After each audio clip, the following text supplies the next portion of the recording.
Si vous avez la Bible, allez s'il vous plaît en Actes chapitre 3. Je suis pasteur à Paris depuis 18 ans et comme beaucoup ici, je suis absolument convaincu que la Bible est unique parmi tous les livres sur la terre parce que ce livre contient la foi. Elle est imprégnée de foi. Et donc chaque fois que nous lisons, nous pouvons ouvrir nos cœurs pour recevoir justement une semence de foi. Parce que si vous voulez recevoir ce que Dieu veut vous donner ce soir, ça demande d'activer votre foi. Tout se reçoit par la foi. Il est même écrit que sans la foi, il est impossible de plaire à Dieu. Mais la bonne nouvelle, c'est qu'il est aussi écrit que Dieu a donné à chacun une mesure de foi.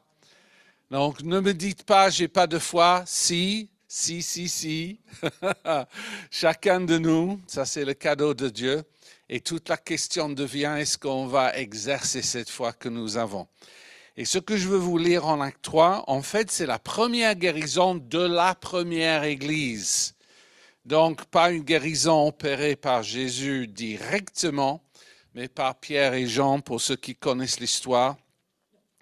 Et je prie pour vous déjà, que même en écoutant la parole de Dieu, il y ait la foi qui commence à grandir dans le cœur pour recevoir ce que Dieu veut faire pour nous. Donc, je vais lire Acte 3 du verset 1er au verset 8. Lisons la parole ensemble.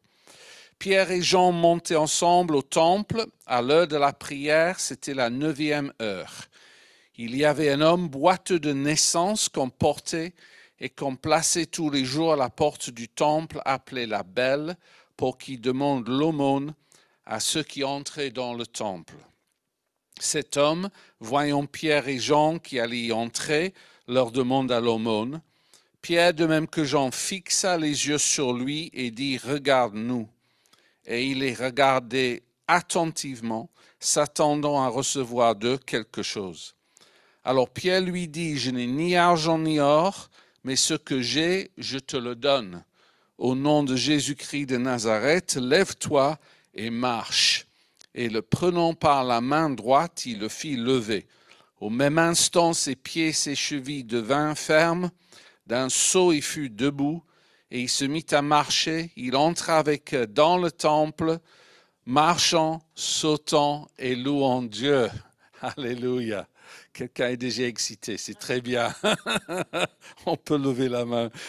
Juste, je vous invite à prier quelques instants avec moi. Je vais prier pour nous. Donc, Seigneur, nous savons que c'est ta parole, que si c'est la première guérison de la première Église, il y a des principes pour nous. Il y a des choses que tu veux faire dans nos vies ce soir. Il y a des malades que tu veux guérir, que tu vas guérir. Il y a également des personnes qui vont s'approcher de toi de façon différente. Ça, tu me l'as montré. Et Seigneur, toi qui as inspiré ces paroles, je te demande de souffler maintenant par ton esprit et rends ta parole esprit et vie au nom de Jésus. Amen. Donc, quand je prêche, j'aime partager le détail de la parole de Dieu parce que rien n'est laissé au hasard. C'est le Saint-Esprit qui a inspiré ce détail. Et donc, on y va dès le premier verset avec quelque chose qui paraît simple, mais que je veux souligner. C'est que là, vous avez deux hommes qui sont allés ensemble à cette réunion de prière, Pierre et Jean. Et il y a un principe dans la Bible que je trouve absolument remarquable. Je vais le dire avec les mots de Jésus lui-même, mais je pense qu'on ne mesure pas suffisamment l'étendue de cette promesse que Jésus a faite. Juste écoutez de nouveau. Si deux d'entre vous s'accordent sur la terre pour demander une chose quelconque, vous imaginez la largeur de la prière là, une chose quelconque. Ah ben, je peux imaginer beaucoup de choses alors à ce moment-là dans nos vies. Elle leur sera accordée par mon Père qui est dans les cieux. C'est-à-dire, quelque chose se passe quand deux croyants se mettent en accord pour demander quelque chose. Et à la fin de la réunion, si vous voulez la prière pour une chose quelconque, l'essentiel, c'est de vous mettre d'accord avec la personne. Parce que si je simplifie beaucoup, je peux être devant quelqu'un qui est malade et souffrant avec une douleur dans leur corps. Pour simplifier, je vais dire le dos. Et je peux poser ma question. Qu'est-ce qui va se passer quand je mets ma main sur votre dos, là où il y a la douleur? J'ai en gros, j'ai dit j'allais simplifier, deux réponses possibles. J'ai des personnes qui me disent « je serai guéri » ou « la douleur partira ». Et je leur dis « je suis d'accord ». J'impose ma main, vérifie, la douleur est partie. Et c'est dans la simplicité, parce que deux personnes étaient d'accord. Mais j'ai aussi des personnes, quand je pose ma question, qu'est-ce qui va se passer quand j'impose ma main, qui répondent, je ne sais pas, j'espère ceci, j'espère que, peut-être que, mais vous ne connaissez pas ma situation, j'ai tellement de choses, je sais, et là, c'est même pas la peine que je mette ma main. Et je dois parler avec la personne et expliquer les principes de la foi et je dois trouver où est-ce qu'on peut se mettre d'accord. Et dès qu'on trouve, il y a des choses qui se passent. Ce principe est important. Deuxième détail qui est dans ce passage, et en lisant, on ne sait même pas quoi faire avec, on nous dit à quelle heure ils sont allés. Et vous vous dites, mais à quelle heure hein? Et c'est marqué, la traduction que j'ai, c'était la 9e heure. L'heure de la prière, c'était la 9e heure. Donc, moi, je vais vous dire toute l'importance de cela. Parce que déjà, à l'époque, leur journée commençait à 6 heures du matin. D'accord? Et donc, la 9e heure, pour eux, ça voulait dire 3 heures de l'après-midi. Et quand vous étudiez le sacrifice de Jésus sur la croix, ce que vous découvrez, c'est qu'il a été crucifié à 9 heures du matin, qu'il est resté 6 heures sur la croix et qu'il a rendu l'âme, il a même dans le grec renvoyer son propre esprit à exactement 15 heures de l'après-midi, moment de la prière. Et en même temps que tout cela se passait, à l'époque, il y avait 2 réunions de prière au temple, 9 heures du matin, 3 heures de l'après-midi, où un agneau était sacrifié dans le temple pour le pardon des péchés du peuple. Ce qui veut dire qu'au moment où eux sont montés, un agneau était sacrifié et que quelques semaines plus tôt, Jésus lui-même avait été sacrifié et est mort pour nous à la même heure. Et le détail de pourquoi Jésus est resté 6 heures agonisant sur la croix, c'est parce que 6 est le chiffre de l'humanité. Parce que l'homme a été créé le 6e jour par Dieu. Et donc nous voyons que dans toute la sagesse et la puissance de Dieu, tout a été conçu par lui pour que le prix soit payé en entier pour le pardon de nos péchés, ce qui nous redonne relation avec Dieu, et pour la guérison de toutes nos maladies et de nos douleurs. Moi, je dis Alléluia. Ça, c'est la grandeur de Dieu et c'est la base de la guérison. C'est la base de pourquoi l'AMG veut 200 villes en Europe avec un témoignage de ce que Jésus a accompli à la croix pour nous. Merci Seigneur. Et puis, on nous présente cet homme qui est boiteux de naissance. Alors, parfois dans la Bible, c'est vrai qu'on trouve des prénoms des personnes dans différentes histoires. Demain, je vais parler d'un homme Bartimée que des chrétiens connaissent, Il y avait Dorcas dans le livre des Actes, il y avait Malchus. Pierre avait décidé de couper son oreille avec son épée. Mais aussi parfois, quand aucun prénom est donné, c'est parce que la personne représente un aspect de ce que je vais appeler la condition humaine. Et moi, je vous soumets que cet homme-là, dans notre histoire, il nous représente à différents niveaux. Première chose, c'est que la Bible dit on est tous nés boiteux spirituellement parlant. Ça veut dire on a tous une tendance à faire le péché, à s'éloigner de Dieu ou à nous cacher de Dieu comme Adam et Ève.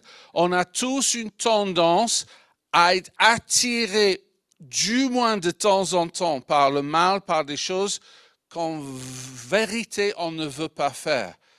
Et c'est selon l'honnêteté des gens, je ne vais pas vous demander de lever la main. Mais cet homme-là nous représente aussi dans ce sens. Il savait que Dieu était là, mais il était incapable d'entrer dans sa présence. Il était à la porte, mais bloqué. Et beaucoup sont comme ça. Vous faites un sondage ici à Saint-Étienne, vous demandez aux gens, est-ce que vous croyez qu'il y a un Dieu, que Dieu existe? Même aujourd'hui, beaucoup répondent oui. Mais vous posez la question suivante, est-ce que vous le connaissez, ce Dieu? Est-ce que vous avez une relation avec lui? Ils sont beaucoup moins nombreux à dire oui à ça. Et donc, il y a un blocage. C'est comme s'ils sont paralysés, c'est comme si le péché prend le dessus. Mais le secret, c'est que cet homme était placé à la porte qui est portée un nom, la belle. Et la Bible dit que Jésus est le plus beau des fils de l'homme, le désir des nations. Et il a dit de lui-même, je suis la porte des brebis. Donc cette porte représente Jésus-Christ. Parce que quand il a rencontré Jésus, dans le sens de sa guérison, il a pu entrer dans la présence de Dieu. Et tout comme, pardon, je ne connais pas les prénoms ici, mais le frère disait tout à l'heure, levez le doigt. Je me suis dit, le doigt, ça ne se voit pas bien. Mais moi, je m'adresse aux chrétiens. Si vous êtes d'accord avec ce que j'ai dit, que vous avez rencontré Jésus et pour vous, Jésus est merveilleux, levez la main, je voudrais voir. Oula, regardez autour de vous. Ah ben là, il y a beaucoup de chrétiens, alléluia, je suis content de voir ça. Et ça, c'est la vérité que nous vivons. La porte s'appelait la belle. Maintenant, cet homme demandait l'argent.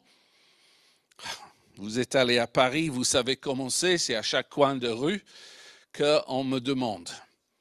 Mais l'Esprit Saint va attirer notre attention sur un aspect, une phrase qui est écrite, parce qu'il regardait, c'est marqué attentivement Pierre et Jean pour une raison.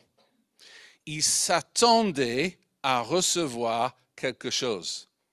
Et la question que Dieu pose encore ce soir, c'est quelle est ton attente? C'est ça qui va déterminer beaucoup de choses. Parce qu'on peut venir avec différentes attentes, mais l'attente de la foi qui dit, je sais que quand je m'approche du Seigneur ce soir, il s'approche de moi et quelque chose va se passer. Ça, c'est le plus beau. Je pense que l'histoire qui souligne ça le plus clairement dans la Bible, et je n'ai pas le temps de tout lire, les chrétiens le connaissent, c'est cette femme avec la perte de sang, et c'est ce détail qui est tellement important qu'avant de recevoir sa guérison, la Bible nous dit ce qu'elle pensait et ce qu'elle se disait en elle-même. Donc, ceux qui ont écrit les évangiles, ils n'ont pas pu savoir ça, sauf si le Saint-Esprit révélait.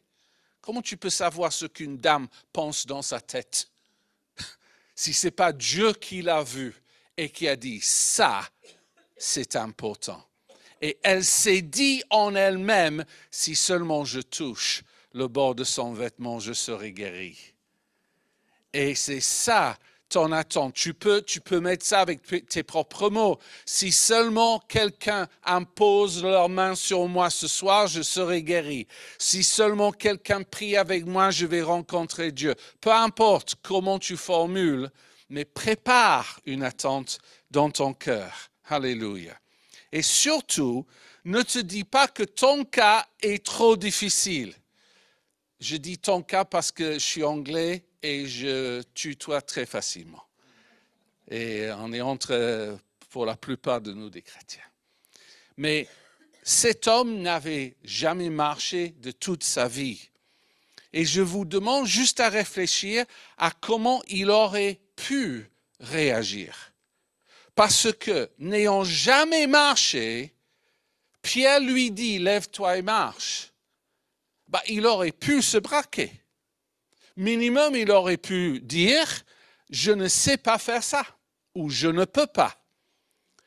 Ou, pire, tu te moques de moi. Tu vois bien que je suis boiteux et je ne comprends même pas ta demande. Est-ce que ce que tu me dis n'est pas très gentil? Je me sens, etc., humilié, ou vous imaginez ce que les gens peuvent sortir. Mais il n'a pas parlé de cette façon. Il a choisi de recevoir. Alléluia. Alors, comment est-ce qu'il a reçu? Ça, c'est utile pour vous de savoir pour ce que vous allez recevoir ce soir. D'abord, Pierre et Jean savaient qu'ils avaient quelque chose à lui donner, l'autorité du nom de Jésus. Un de leurs amis dans les 12 apôtres s'appelait Matthieu. Matthieu a formulé ça de cette façon. Il a écrit « Jésus guérit tous les malades afin que s'accomplisse ce qui avait été annoncé par Ésaïe le prophète.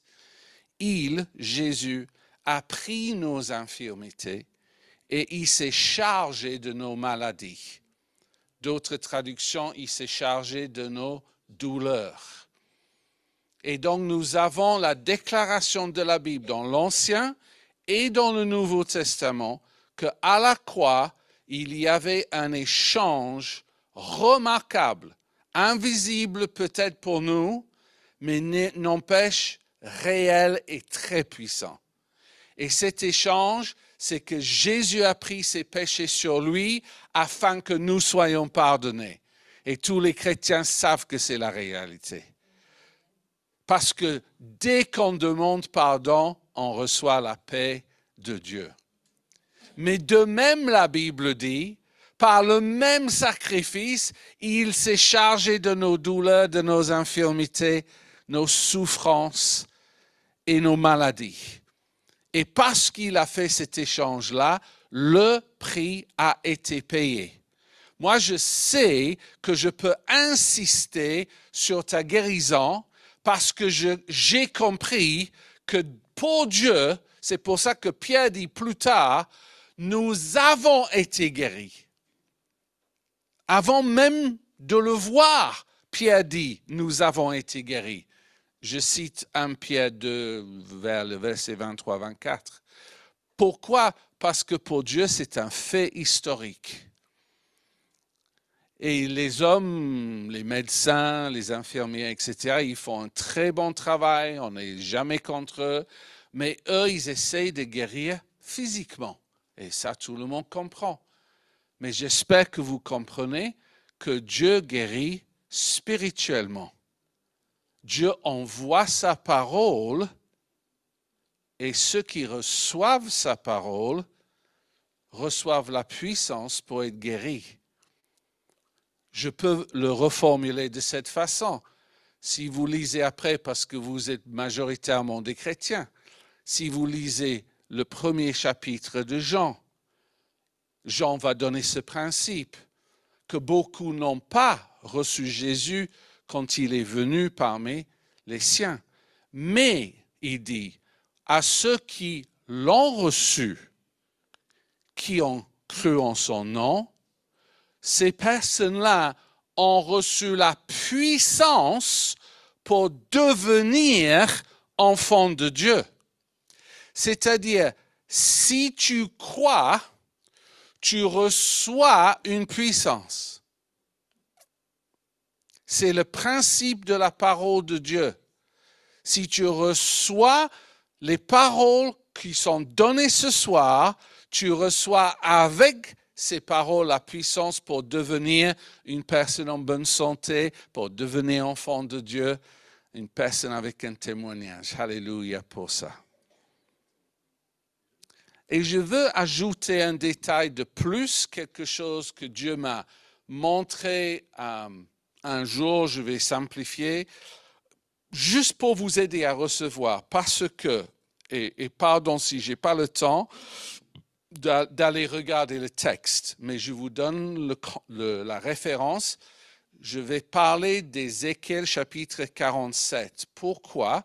Parce que le prophète Ézéchiel a reçu une vision de la part de Dieu qui a un lien avec notre passage. Et dans cette vision, il a vu un fleuve de guérison qui a commencé à couler depuis l'autel, qui est passé par la porte du temple et qui a continué son chemin. Et à la fin, on découvre que partout où coulait ce fleuve, ça apportait la vie. Il y avait des arbres avec des feuilles étaient pour la guérison des nations. C'est pour ça que je l'appelle un fleuve de guérison ou un fleuve de vie. Et quand l'ange a demandé à Ézéchiel, mets-toi là, dans l'eau, à la porte du temple, Ézéchiel dit, l'eau venait jusqu'à mes chevilles. Après, l'ange lui demandait d'aller plus loin. Et là, de nouveau, on est à la porte du temple et quelqu'un est guéri de leurs chevilles. Et ça, c'est parce qu'il y a un fleuve qui coule. Il y a un fleuve de guérison qui coule depuis la croix de Jésus-Christ. Si vous êtes d'accord, dites amen à ça. Alléluia. Et je vous annonce que même si vous ne le voyez pas, il est là ce soir. Il y a un fleuve de guérison. Et moi, j'ai vécu des choses remarquables. Je ne le fais pas systématiquement, mais quand Dieu me le montre, surtout une fois à Paris, je n'oublierai jamais, en parlant de ces choses, je voyais presque physiquement cette eau, j'étais dedans, j'invitais des gens à monter et ceux qui montaient étaient guéris. C'était vraiment quelque chose de réel et tangible avec des témoignages. Donc, alléluia pour ça. Et donc, toi, je suis là pour vous aider à recevoir. Et donc, je vais entrer dans le plus de détails possible sur comment cet homme boiteux a reçu pour lui-même. Parce que tout le monde retient le fait que Pierre a dit « Lève-toi et marche ».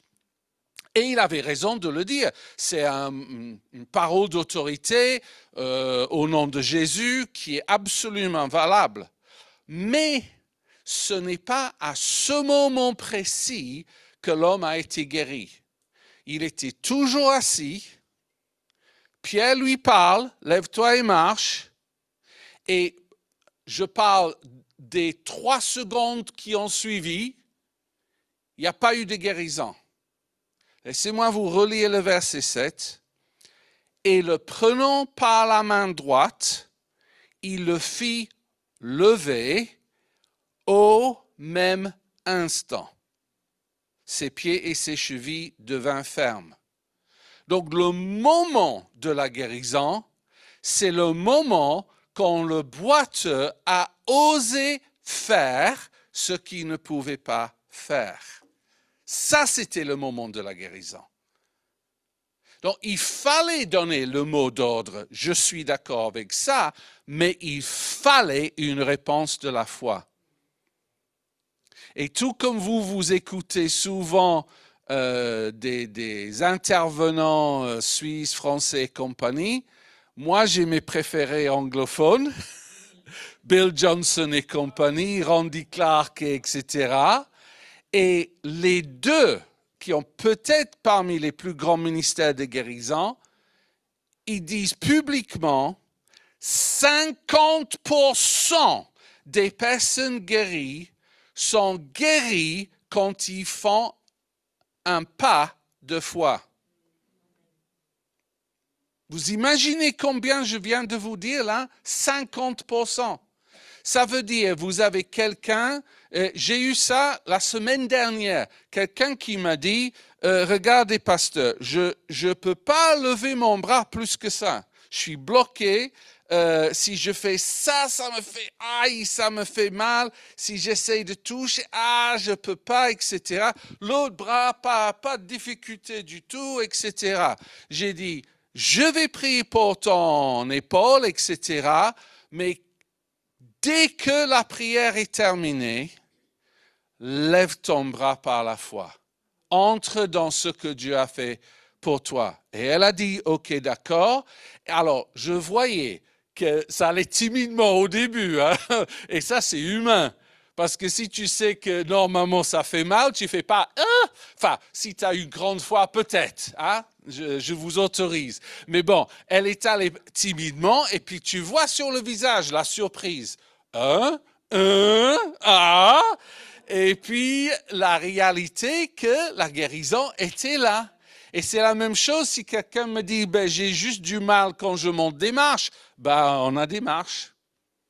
Mais carrément, si vous voulez que je prie pour vous, moi je vous mets au boulot, hein, parce que vous mettez en pratique. Alors, clairement, il y a des choses où on ne peut pas tester tout de suite. Quelqu'un qui me dit, j'ai un cancer du ventre, qu'est-ce que je vais vous demander de faire, sauf aller voir le médecin, enfin, sauf refaire un test. Mais sur le coup, alors, après, c'est une question de douleur, parce que si vous avez une douleur physique dans le corps, ça, c'est facile à tester. Vous estimez quel est le degré de douleur, et puis après, on prie, et puis la douleur est partie, et ça, vous le savez. J'aimerais juste savoir, d'ailleurs, qui a une douleur physique dans le corps ce soir? Quelque chose que vous ressentez physiquement là, ce soir, pas de temps en temps. OK, là, alléluia. Je suis très content parce que Dieu m'a fait une grâce d'avoir beaucoup de foi à ce que la douleur quitte vos corps. Peu importe la source, c'est vraiment pas important pour Dieu. Il sait que Jésus l'a enlevé. Donc, alléluia pour ça. Et donc, ce boiteux, totalement guéri instantanément, se met, comme j'ai lu, à marcher, à sauter et à louer Dieu. Et ça, c'est important. Accordez-moi juste 5 minutes pour terminer et puis on passe à la prière. Le marcher, on le comprend tout de suite. Ça, c'est parce que la guérison physique a été opérée. Mais le sauter, je veux juste prendre un instant. Parce que ça, c'est une joie qui est entrée dans son âme. Il sautait de joie, j'espère que vous êtes d'accord. Aussi pour tester la jambe, je peux, oui. Mais juste considérer la différence. Parce que tous les jours, je ne sais pas combien d'années avant cela,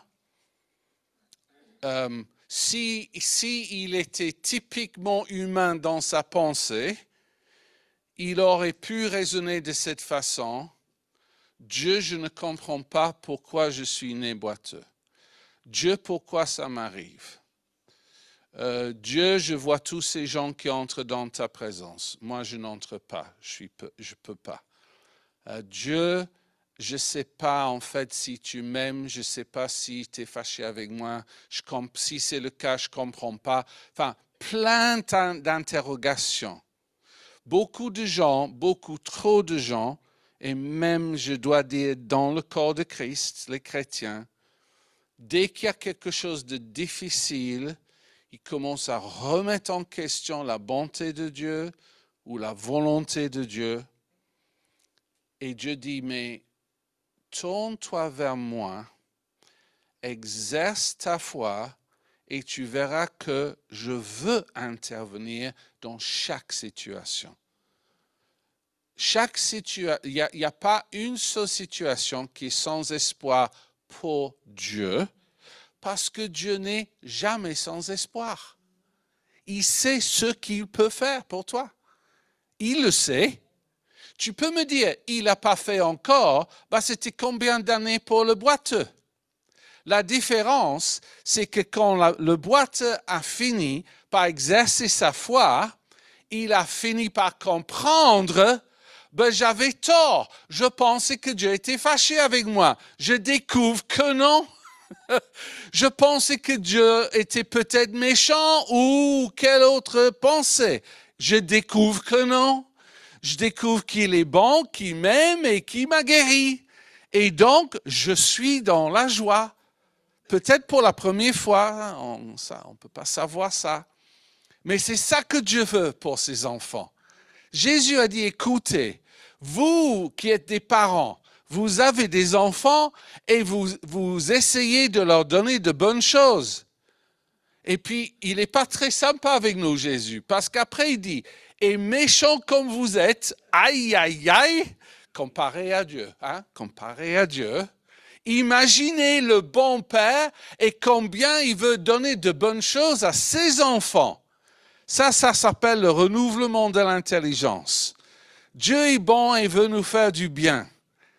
Dieu est bon, il veut enlever la douleur. Peu importe combien d'années vous l'avez traîné, comme ma sœur arménienne. C'est ça, hein? Alléluia. Des années de douleur au genou. Et puis, dans l'espace de 5 minutes, guéri. Alléluia pour ça. Et enfin, il louait Dieu. Et là, il louait Dieu parce qu'il était en relation avec Dieu. Il pouvait aller dans le temple, etc. Et donc, je veux juste, parce que je connais pas, je ne sais pas si tout le monde a levé la main pour dire « je suis déjà chrétien », mais il y a une définition dans la Bible, et je vais terminer avec, qui dit très clairement la perspective de Dieu. Quand Dieu nous regarde, et c'est le cas ce soir, Jésus est présent, en fait, il voit si son esprit est en chaque personne ici, parce que vous l'avez demandé, ou si ce n'est pas encore le cas. Laissez-moi lire le verset, c'est Romains 8, 9. Paul dit ceci, « Pour vous, vous ne vivez pas selon la chair, mais selon l'esprit, si du moins l'esprit de Dieu habite en vous. Si quelqu'un n'a pas l'esprit de Christ, il ne lui appartient pas. » Donc moi, je porte aucun jugement. Je dis, pour Dieu, c'est absolument noir sur blanc. C'est une très grande clarté aux yeux de Dieu. Il te regarde et il voit si son esprit est en toi. Et vraiment, je dois dire, si tu fais une prière que j'appelle une prière de salut, et encore, dans la simplicité, ça c'est demander pardon à Dieu et inviter son esprit à venir en toi. On peut appeler ça naître de nouveau, il y a différentes phrases bibliques pour ça, mais je pense que je n'ai jamais rencontré un chrétien qui a reçu l'Esprit de Dieu et qui ne le savait pas. Ça se sait. C'est Dieu qui arrive. C'est quand même quelque chose. Mais il y a des chrétiens malheureusement, enfin non, il y a des personnes dans les églises, soit qui sont dans le doute, c'est-à-dire, aïe, je ne suis pas sûr si vraiment l'Esprit de Dieu est en moi ou pas. Ce n'est pas une question, est-ce que tu crois que Dieu est là? Ça, ce n'est pas la question. C'est est-ce que son Esprit est en toi? C'est la vraie question. Et il y a d'autres personnes, et en fait, vous savez que ce n'est pas le cas. Pas besoin de vous convaincre, mais Dieu te cherche. Dieu veut te donner ce que Paul appelle son esprit d'adoption. Parce qu'il veut que son esprit en toi fait de toi un enfant de Dieu. Et ça, c'est pour l'éternité. Donc, c'est important avant de commencer à prier pour les malades et tout ce qu'on va vivre ce soir, c'est vraiment important que je vous pose la question.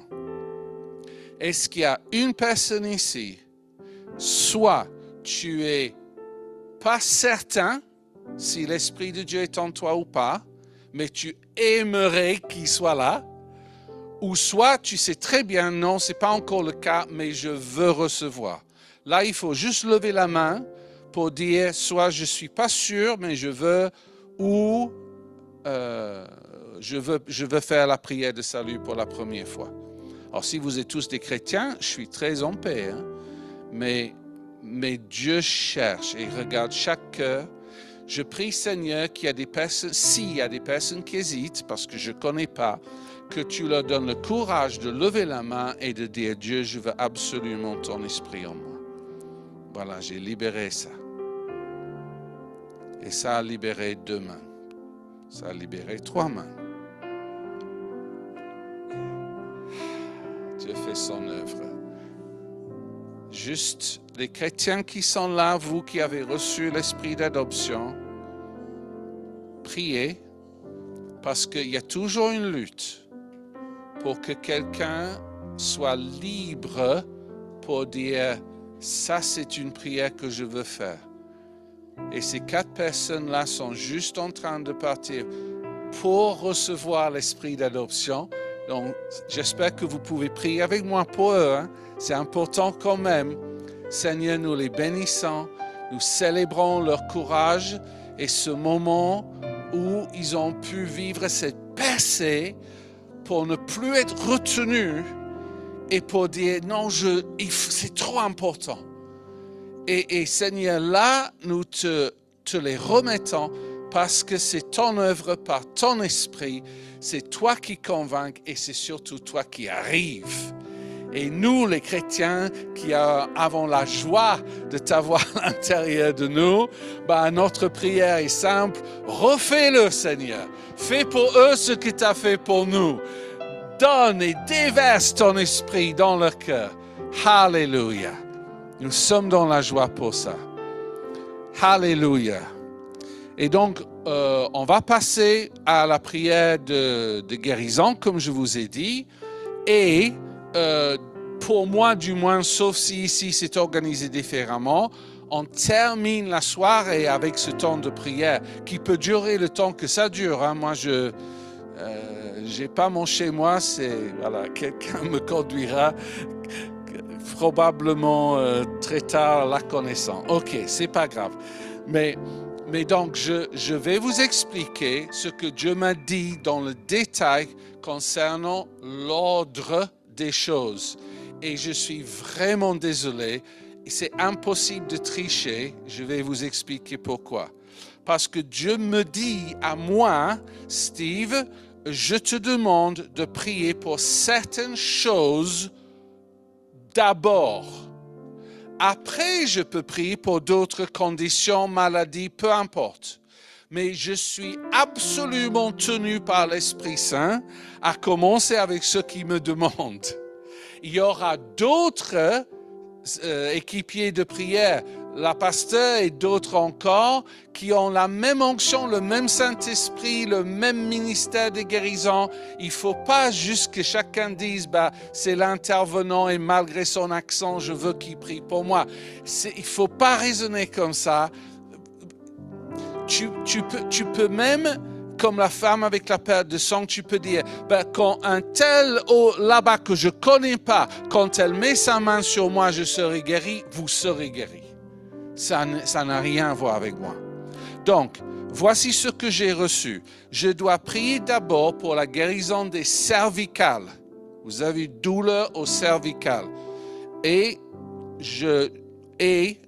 Ou une douleur entre les omoplates. J'ai entendu ça. Qui est concerné par ça? J'ai 5, 6, 7 personnes. OK. Ça veut dire, quand les gens viennent devant moi, je pose la question. Quel est le sujet? Et si vous êtes devant moi et vous me dites j'ai mal au genou, je vais vous dire c'est à gauche ou à droite, mais c'est pas moi. Vous ne pouvez pas tricher. Alors, si vous insistez, vous pouvez rester jusqu'à minuit et attendre que j'ai plus personne devant moi. Bonne chance, d'accord? C'est pas très intelligent, pardon, mais ok. Donc ça, je commence avec ça. Après, ce que j'accepte aussi de faire, mais c'est dans un deuxième temps, et la phrase que la Seigneur m'a donnée est « j'aime pas », pardon, je vais expliquer, me semble assez large. Et le danger pour moi, c'est que ça fait beaucoup de personnes, mais j'obéis. C'est tout ce qui vous empêche de marcher correctement physiquement. Donc ça, c'est large. Ça peut être problème aux pieds, chevilles, genoux, cuisses. Enfin, c'est un peu grand et je ne veux même pas savoir combien de personnes sont concernées par ça. C'est terrifiant pour moi. D'accord? Et je pense que je n'aurais pas la possibilité de prier plus que pour ça. D'accord? Vous avez prié pour ces gens précieux qui sont sortis là? Alléluia. On est dans la joie. Et donc, je redis, il y a des équipiers de prière qui peuvent venir tout de suite, c'est possible. Et je peux demander si parmi vous, vous avez reçu, vous, une parole de connaissance. Juste rapidement, si c'est le cas, il faut me le signaler. Hein? Sinon, normalement, vous priez en binôme, c'est ça le... Oui, alors, vous vous mettez au fond, c'est votre système? Ils se mettent là, je vois certains au fond, c'est ça? Là-bas, je découvre un peu le fonctionnement, pardonnez. Donc, c'est plutôt par là. Est-ce que moi, je peux rester ici par contre? D'accord. Donc, pour tout ce qui concerne cervical ou douleur autour des omoplates, vous pouvez d'abord ça,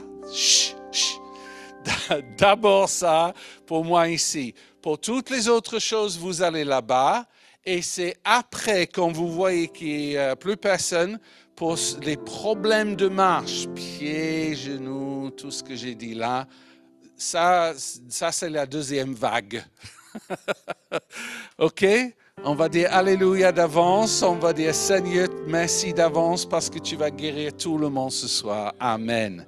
OK, venez, cervical et omoplate.